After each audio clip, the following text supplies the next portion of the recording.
अस्सलाम वालेकुम जी तमाम टिकटॉक दे फ्रेंड नू अनाउंसर जवार दानिशदानी दी तरफों मोहब्बतां भरा सलाम।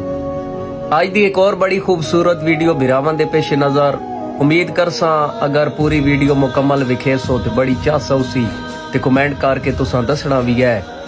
भला जिहा दौरा अनपढ़ी दा वक़्त हे काशे काई उसदा महबूब उस तो ढेर ज्यादा दूर वसदा आई कोई ओदी खैर खबर कोई ना एक दे हुसड़िया ना ते ओ कह पढ़े लिखे बंदे कोल ना कागज ते कलम चा के टुर पिया ओदे कोल वंज के बह के आदा यार मैं अपने महबूब नू कोई खत ते चीज लिखनी है पर मैं लिख ना सकदा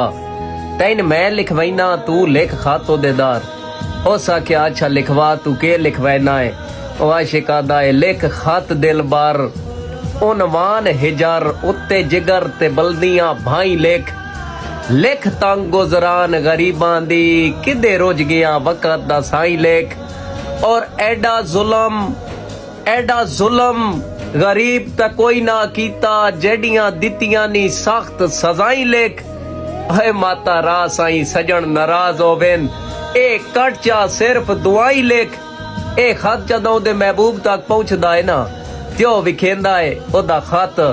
त्यो अगो इंजे बेरुखियां नीਆਂ ਗੱਲਾਂ ਨਾਲ ਨਾ ਮੋੜ ਖਤ ਲਿਖ ਕੇ ਨਾ ਉਸ ਆਸ਼ਿਕਦਾਰ ਟੁਰੇਂਦਾ ਹੈ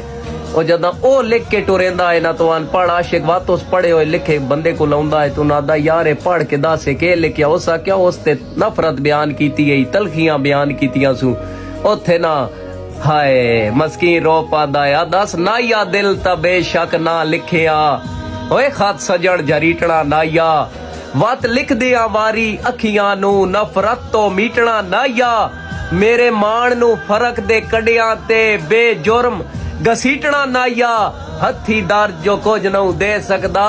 मेरा पिनिया वीटना नाया।